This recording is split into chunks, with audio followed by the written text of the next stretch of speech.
Bapa di dalam sorga, inilah kami, hamba-hambamu. Hamba-hamba yang sudah Engkau bebaskan dari perbudakan dosa. Kerinduan hati kami, bahwa kami ingin menjadi hamba-Mu yang taat dan setia. Saat ini Bapa, kami mohon, berbicaralah melalui hamba-Mu yang penuh dosa ini Bapa. Nyatakanlah kepada setiap kami isi hati-Mu. Nyatakanlah kepada setiap kami kehendak-Mu. Tolonglah kami untuk mengerti isi hatinya Tuhan lewat kebenaran firman yang kami baca. Sehingga dalam kehidupan kami di dunia ini, di mana segala sesuatunya fana, kami sungguh-sungguh mengerti bagaimana firman Tuhan mengarahkan kami. Buat hati kami takut dan gentar ketika berhadapan dengan kekudusan-Mu, supaya kami belajar taat dan setia. Di dalam nama Tuhan Yesus kami berdoa. Amin. Shalom. Selamat pagi jemaat yang dikasihi oleh Tuhan. Kita bersyukur ya hari ini kita bersama-sama kembali datang di rumah Tuhan. Dan hari ini pas lagi ya. Kita mensyukuri 80 tahun penyertaan Tuhan bagi bangsa kita. Di tengah-tengah segala situasi yang ada, di tengah pergumulan bangsa ini, kita bersyukur bahwa kita masih bisa beribadah. Nah saudara yang dikasihi oleh Tuhan, hari ini ketika kita akan merenungkan firman Tuhan, ini juga bertepatan ya dengan peneguhan pengurus. Tadi di kebaktian yang pertama komisi anak sampai usia indah. Kemudian ini di kebaktian yang kedua ada peneguhan pengurus untuk pengurus-pengurus sub bidang. Nah saudara yang dikasihi oleh Tuhan, saya ingin ya kita coba, kalau misalnya saya bertanya ini untuk pengurus gitu ya. Kira-kira menurut saudara kenapa ya saudara dipilih menjadi pengurus? Jawabannya apa ya? Kenapa ya saya dipilih gitu kan? Orang kan pasti harusnya juga ada pertanyaan itu ya. Kenapa ya saya dipilih menjadi pengurus gitu. Nah sekarang kalau saya bertanya sama saudara yang bukan pengurus. Ketika saudara akan mencari pengurus gitu ya. Untuk bekerja, entah itu sekarang ini kita di konteks kita sedang bekerja di rumah Tuhan dalam gereja gitu ya. Untuk melakukan pelayanan yang ada. Nah sekarang saudara misalnya di tempat saudara bekerja, di organisasi saudara, di komunitas saudara, apapun itu. Saudara mencari orang yang akan menjadi pelayan, yang akan menjadi pengurus, apa kriterianya? Pasti kita ada fokus kepada sesuatu. Ada yang kita concern dengan seseorang. Biasanya apa? Oh harusnya orang yang kreatif misalnya. Oh harusnya orang yang visioner. Oh harusnya orang yang betul-betul punya komitmen dong. Kalau nggak ada komitmen susah. Nanti datang enggak mungkin seperti itu. Atau kita katakan dia harus orang yang punya etika yang baik. Dia adalah orang yang punya reputasi yang baik. Jangan reputasi yang buruk. Aduh kalau udah buruk janganlah, nggak enak. Nanti mengganggu kenyamanan kita atau gitu ya. Adalah orang yang benar-benar dia orang yang sangat berintegritas. Nah, kita pastinya ketika memilih seseorang untuk mengerjakan sesuatu, kalau konteks kita sekarang menjadi pengurus di sub bidang gitu ya. Kita pasti punya kriteria saudara. Kita pasti punya kriteria, tidak mungkin tidak. Nah hari ini kita dihantar dengan tema tanggung jawab dan kerendahan hati sebagai hamba. Jadi kita ini semua hamba gitu ya.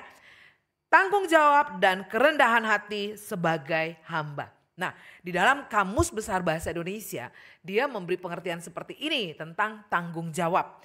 Tanggung jawab adalah keadaan wajib menanggung segala sesuatunya. Keadaan wajib menanggung segala sesuatunya. Nah, kalau terjadi ada keterangan, kalau terjadi apa-apa boleh dituntut, boleh dipersalahkan, dan diperkarakan. Ngeri ya saudara. Kalau gitu saya gak mau jadi pengurus. Susah dong. Waduh masa tiba-tiba saya nanti dituntut kalau ada apa-apa. Tiba-tiba saya diperkarakan, nanti saya dipersalahkan. Makanya kalau jadi pengurus itu ya susah-susah gampang gitu kan. Udah ngerja-ngerja seperti ini ada aja nanti yang dipersalahkan. Nah kenapa lebih sulit lagi ketika kita bicara dalam konteks bergereja. Sulitnya karena kita pertanggungjawaban yang harus kita berikan adalah kepada siapa? Kepada sang pemilik gereja ini. Kepada sang pemilik kehidupan ini. Kepada Tuhan kita Yesus. Jadi berat sekali sebenarnya. Nah karena itu saudara yang dikasihi oleh Tuhan. Hari ini kita mau merenungkan firman Tuhan. Bagaimana tanggung jawab dan kerendahan hati kita sebagai hamba.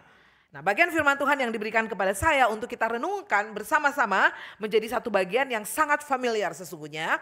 Kita mungkin bahkan sudah ingat sekali dengan kita ini gitu ya. Tapi tanpa kita sadari kadang-kadang mungkin kita suka juga bersikap seperti itu. Mari kita buka saudara, saya mengajak saudara buka Alkitab saudara dari Injil Matius pasal 20. Kita akan baca ayat 20 hingga ayat 28. Injil Matius pasal 20 ayat 20 sampai 28, saya ajak kita untuk baca silih ganti. Saya akan baca ayat 20, saudara 21 begitu selanjutnya. Kalau sudah temukan, mari kita sama-sama baca. Permintaan ibu Yakobus dan Yohanes bukan memerintah, melainkan melayani. Kemudian datanglah ibu anak-anak Zebedeus serta anak-anaknya itu kepada Yesus. Lalu ia sujud di hadapannya untuk meminta sesuatu kepadanya.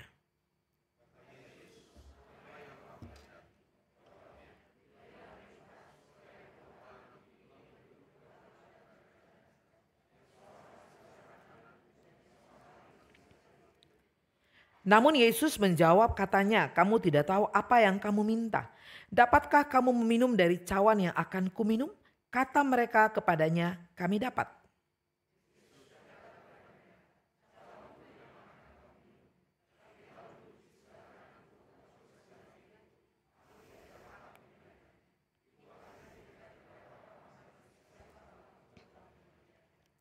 Mendengar hal itu, marahlah ke-10 murid yang lain kepada kedua saudara itu.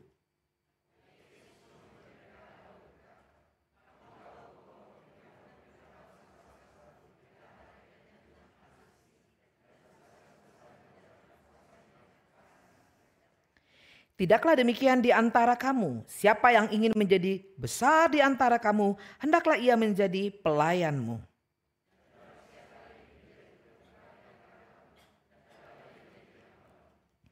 Sama seperti anak manusia datang bukan untuk dilayani, melainkan untuk melayani dan untuk memberikan nyawanya menjadi tebusan bagi banyak orang. Nah saudara yang dikasihi oleh Tuhan, Matius 20 ayat 20 sampai 28 ini sebenarnya merupakan sebuah perikop fundamental dalam Injil Matius yang menyajikan sebuah redefinisi atau mendefinisikan ulang secara radikal gitu ya mengenai keagungan. Keagungan dalam kerajaan Allah. Nah, perikop ini secara langsung menantang pandangan konvensional saat itu tentang kekuasaan dan otoritas yang lazim di dalam dunia. Nah, termasuk juga yang dipegang oleh para murid Yesus sendiri. Nah, perikop ini sangat penting untuk memahami esensi kepemimpinan Kristen dan sifat mendalam dari karya penebusan Kristus. Saudara, kalau kita melihat ya permintaan para murid. Jadi sesungguhnya ini permintaan para murid yang diwakili oleh 2 murid. Kalau tadi kita baca mereka marah bukan karena mereka tahu itu permintaan yang salah. Mereka marah karena mereka juga ingin dong duduk di kiri atau kanan. Nah karena itu saudara, kalau kita melihat permintaan para murid akan posisi terkemuka dalam kerajaan Allah itu seperti yang mereka ungkapkan tadi dalam ayat 21, segera setelah Yesus secara eksplisit memprediksi penderitaan dan kematiannya yang ketiga kalinya. Ya, kalau kita baca di perikop sebelumnya, sebenarnya Yesus sedang berbicara tentang bagaimana tujuan dia dipanggil. Nah saudara, kalau kita melihat peristiwa ini, peristiwa permintaan para murid ini menunjukkan apa? Adanya ketidaksesuaian yang sangat mendalam dan berkelanjutan antara apa? Ekspektasi Mesias, ekspektasi mesianis dengan yang mereka punya dengan sesungguhnya sifat sejati dari misi Yesus. Ternyata tidak sesuai. Mereka berpikir ya Mesias dia harusnya seorang yang bisa memberikan kita kemenangan. Kemenangan dalam pandangan mereka kemudian memberikan mereka kuasa. Nah saudara yang dikasihi oleh Tuhan. Kalau berbicara tentang duduk di sebelah kanan dan kiri. Ini mereka tahu ya. Mereka tahu bahwa setelah raja Maka orang yang ada di kiri kanan adalah orang yang paling berkuasa. Punya sedikit kuasa yang sama, beda-beda tipis dengan sang raja. Di dalam kerajaan itu, waktu saya mempersiapkan ini jadi ingat Mayor Teddy gitu ya. Saya ingat salah satu teman Pak David, suami saya pernah bilang begini. Dia cerita gitu kan, dia cerita kemudian ada seorang temannya bilang, saya ini, dia sebut nama kantor suami saya ini di sini seperti Mayor Teddy-nya seseorang. Dia kemudian menemut nama salah satu direksi gitu kan. Terus bilang, wah oh gitu ya, iya jadi saya bisa mencalonkan ini nanti yang ini nanti yang ini. Nah saudara, itulah seperti itu kira-kira gambarannya. Kalau ada di kiri atau kanannya raja, artinya dia sedikitlah punya kuasa yang sama. Dia punya sesuatu yang juga punya pengaruh, dan itulah yang diinginkan oleh para murid. Wah, Yesus ini begitu besar, begitu banyak pengikut, begitu berkuasa, begitu banyak hal yang bisa dikerjakan. Nah, saudara, hal ini menyoroti pengaruh paradigma kekuasaan duniawi yang meresap bahkan kepada para murid. Orang-orang yang sangat dekat dengan Yesus. Orang-orang yang ada di dalam pemuridannya Yesus. Ternyata mereka juga punya prinsip-prinsip kerajaan yang berbeda dengan Yesus. Kalau kita lihat ya, mau dikatakan di sini ya, bahwa sesungguhnya ya prinsip-prinsip kerajaan Allah ini bersifat kontraintuitif. Jadi ini bertentangan dengan intuisi, dengan akal sehat atau apa yang pada umumnya. Dan itu tidak dimengerti oleh para murid. Bahwa ternyata konsep ini berbeda dengan konsep dunia pada umumnya. Nah saudara yang dikasihi oleh Tuhan, penempatan narasi ini secara berdampingan mengisyaratkan apa? Bahwa para murid sudah sepenuhnya gagal untuk memahami dan menerima implikasi penderitaan Yesus. Mereka masih berpikir dalam kerangka kemuliaan duniawi. Mereka masih berpikir dalam kerangka kekuasaan politik. Makanya Yesus perlu langsung segera saat itu mengajarkan mereka.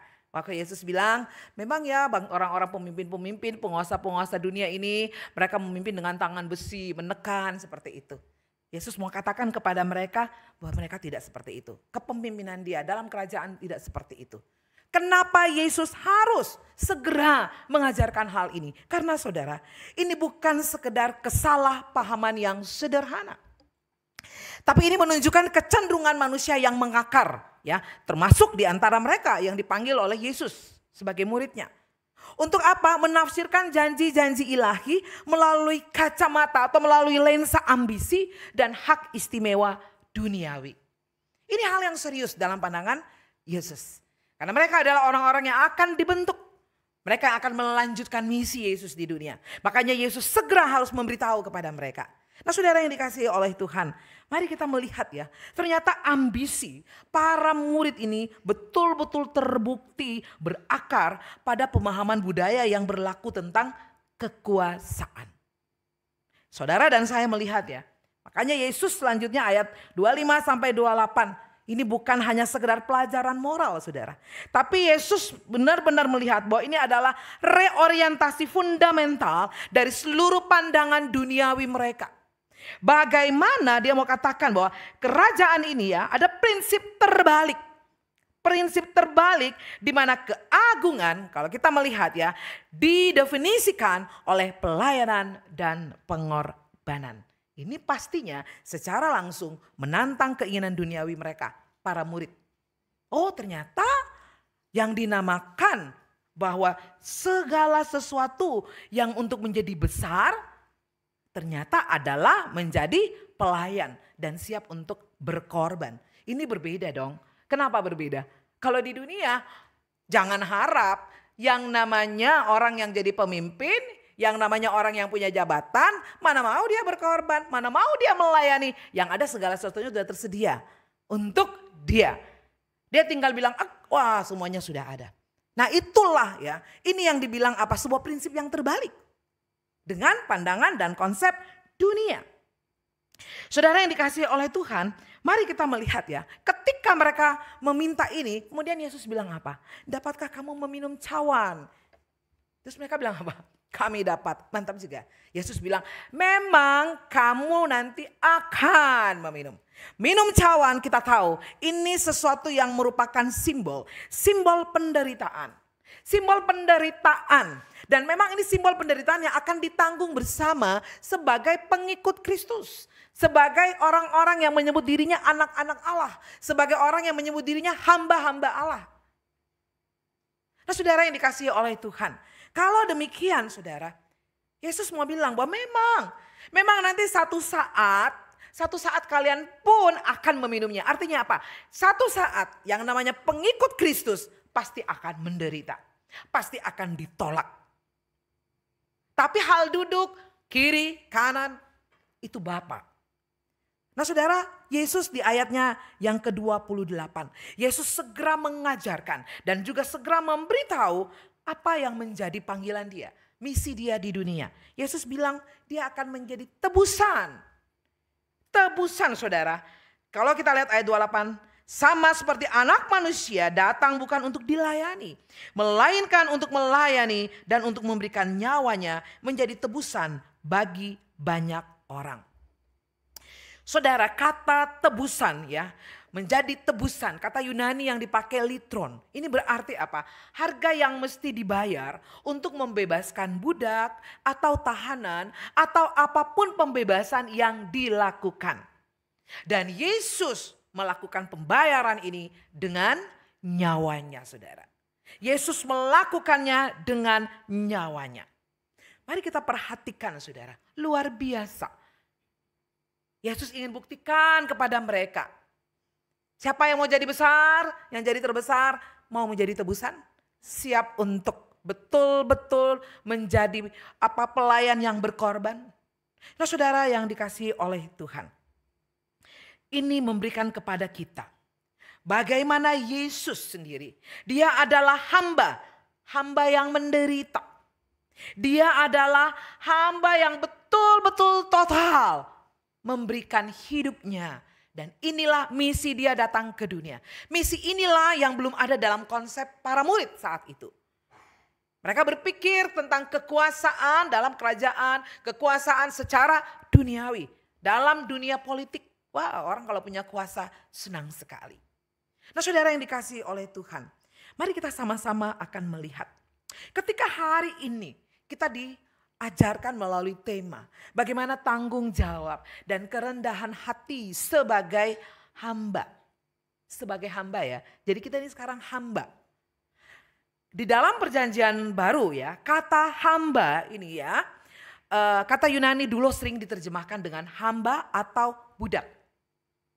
Ini sesungguhnya merujuk pada seseorang yang sepenuhnya tunduk dan menjadi milik tuannya. Seorang doulos tidak memiliki hak lagi atas dirinya sendiri. Dan hidup dia sepenuhnya didedikasikan hanya untuk melayani kehendak tuannya. Saudara, saya pernah membaca sebuah cerita. Saya tidak tahu ini kisah nyata atau hanya cerita untuk ilustrasi. Jadi bercerita tentang seorang saudagar kaya lah. Dia satu hari dia melihat ada kerumunan orang banyak. Nah di kerumunan orang banyak itu dia mendengar teriakan misalnya 500, 600, 700. Ternyata ada apa? Ada pelelangan budak saat itu. Nah kemudian dia tertarik lah, dia pergi ke situ. Nah ketika dia sudah ada di situ dia kemudian mendengar harga tertinggi yang ditawarkan dan dia memberikan harga yang paling tinggi. Dan akhirnya setelah dia menyebutkan angka itu, akhirnya dia boleh membawa pulang, dia bayar, dia boleh dong bawa pulang. Budak di tengah-tengah kerumunan itu ada seorang budak kulit hitam, wanita dengan muka yang penuh kepahitan gitu kan. Penuh kebencian karena dia tahu dia budak ya. Jadi dia sebentar lagi akan betul-betul menjadi orang yang pesuruh-pesuruh apa yang tuannya mau. Kemudian dia dibayar, ditebus dan dia boleh bawa wanita ini. Dalam perjalanan ke rumahnya diceritakan begitu, wanita ini terus meludahi sang tuan. Dia kesal banget. Dia betul-betul penuh kepahitan. Karena apa dia tahu? Kamu menebus saya, sebentar lagi kamu akan bertindak semena-mena. Kamu akan menindas saya. Nah saudara, sampai di rumah, sang tuan meminta dia untuk menukar pakaian. Setelah menukar pakaian, kemudian sang tuan bilang, sekarang kamu boleh pergi, kamu bebas. Dia kaget. Diceritakan bahwa yang tadinya mukanya begitu bengis, dia menjadi seperti terkesima, dia malu. Kemudian dia bilang, saya kan sudah dibeli. Sekarang saya siap melayani apapun yang Tuhan perintahkan. Tuannya bilang, saya menebus kamu untuk membebaskan kamu. Saudara dan saya adalah orang-orang yang ditebus oleh Kristus dari perbudakan dosa supaya kita dibebaskan dari hukuman kekal di dalam neraka. Karena itulah saudara, kenapa saat ini kita disebut sebagai hamba Tuhan. Kita adalah hamba-hambanya. Kita adalah orang yang mestinya sudah tidak punya lagi hak atas diri kita sendiri. Kita tidak punya lagi hak atas semua yang kita punya.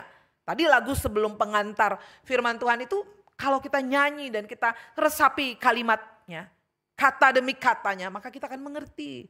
Kita ini gak ada apa-apanya. Kita ini debu saudara. Tapi kita ditebus untuk dibebaskan dari kematian kekal di dalam neraka. Bukan sebuah kebetulan ya. Hari ini kita merayakan 80 tahun kemerdekaan Indonesia. Pembebasan dari perbudakan penjajahan. Saudara, kenyataannya kita tetap ada di dalam bumi Indonesia. Mungkin kita pikir kita tidak merdeka sebenar-benar merdeka.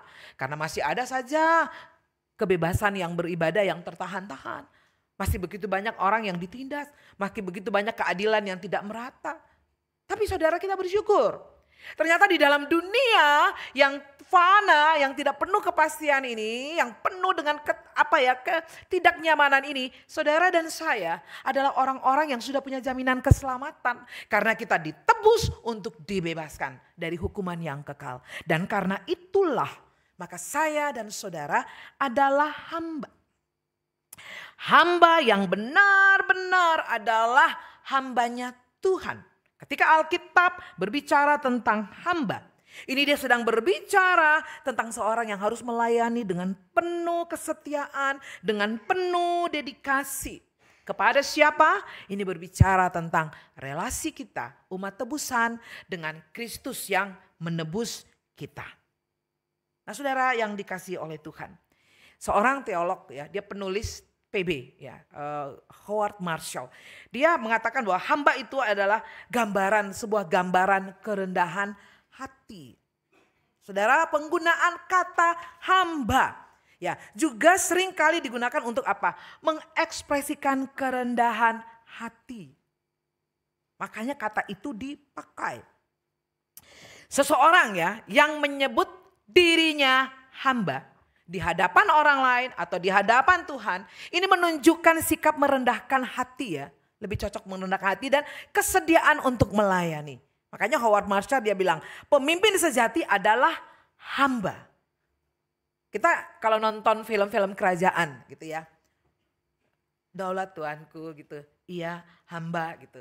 Biasanya juga ada di dalam kalau saudara memperhatikan ya di dunia secara khusus kalau di akabri gitu ya. Kemudian di dunia-dunia militer itu saudara memperhatikan mereka itu kalau berbicara ya. Mereka itu biasanya gini, izin siap kayak gitu loh saudara. Saya pernah satu kali memimpin Natal ya, Natal di kantor suami saya. Jadi suami saya itu kantornya memang agak-agak sedikit militer lah suasananya gitu ya. Jadi mau berdoa aja izin doa. Kayak gitu loh saudara. Ini seperti menunduk begitu loh. Nah mungkin ya kata hamba itu penggambaran seperti itu.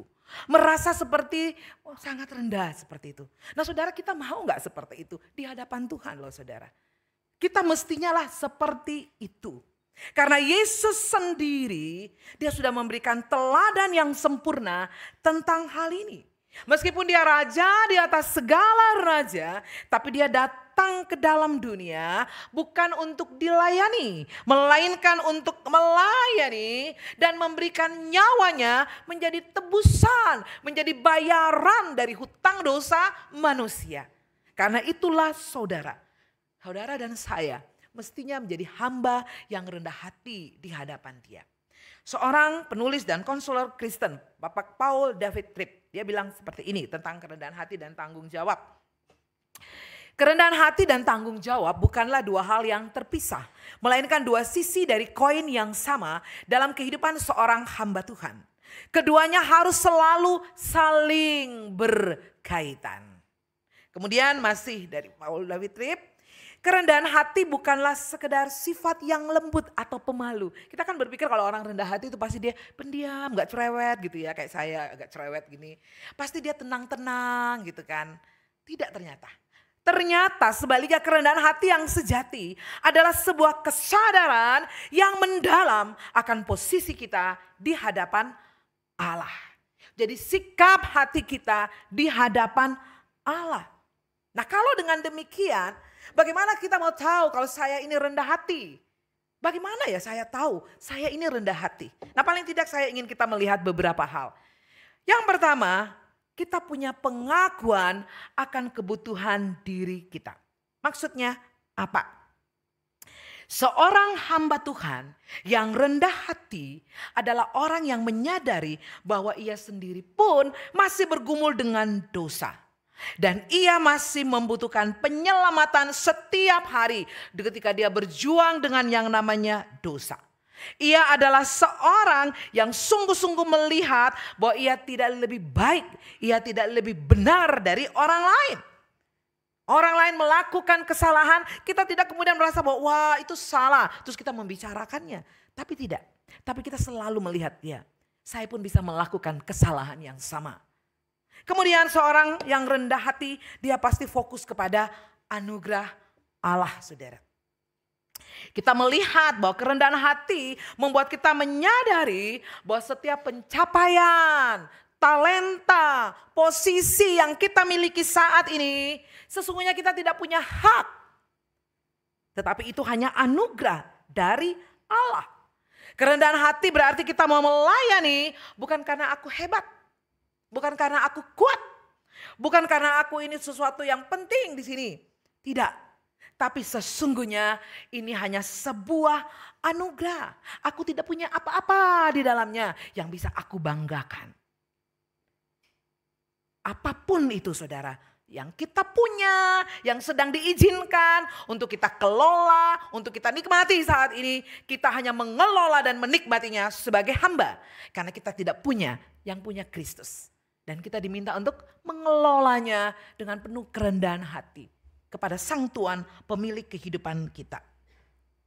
Kemudian tanda bahwa seseorang itu adalah hamba yang rendah hati kalau dia ada kesediaan untuk belajar dan dikoreksi.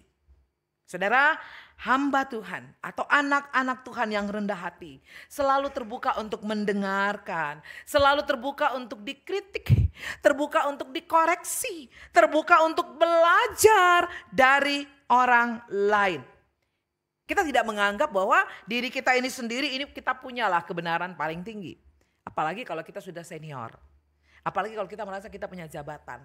Masa mau sih saya disuruh-suruh? Masa sih saya mau dikritik? Saya ini orang pengalaman loh. Saya ini pemimpin loh di perusahaan. Saya ini pendiri gereja loh. Bisa jadi seperti itu saudara. Biasanya kita kalau sudah merasa di atas, kita sangat sulit untuk bersedia belajar dari orang lain untuk bisa dikoreksi oleh orang lain. Tapi kalau kita adalah hamba yang rendah hati, mestinya kita siap belajar dari orang lain dan siap dikoreksi.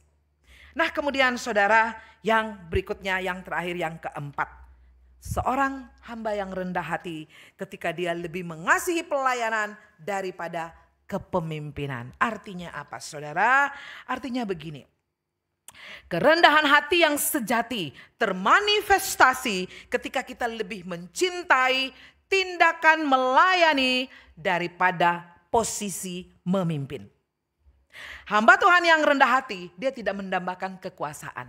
Pokoknya saya mau melayani. Sekarang mungkin saya menjadi inilah, tapi nanti pasti saya jadi ketua.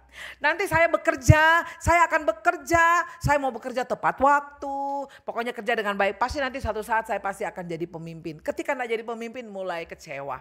Saudara, ketika kita adalah hambanya Tuhan, ketika kita adalah anak-anaknya Tuhan, yang menyadari bahwa kita ada karena anugerah, karena penebusan yang luar biasa dari Kristus, maka dimanapun kita ada, apapun panggilannya kita, fokus kita adalah melayani. Fokus kita adalah pelayanan. Mau saya terus-terus mengerjakan ini saja, saya mau pelayanan. Saya tidak dipercayakan menjadi sesuatu yang penting mungkin dalam pandangan orang lain, saya mau hanya tetap pelayanan. Jangan biarkan kebanggaan diri kita, rasa puas kita hanya kepada jabatan, saudara. Karena kita adalah manusia yang memang sesungguhnya haus akan kuasa. Kita haus akan pujian, saudara. Kita harus jujur terhadap itu.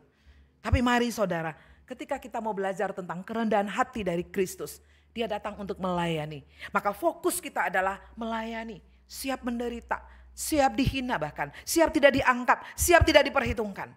Karena apa? Karena Kristus sudah beranugerah kepada kita. Itu sudah sangat penting dan itu sudah sangat luar biasa.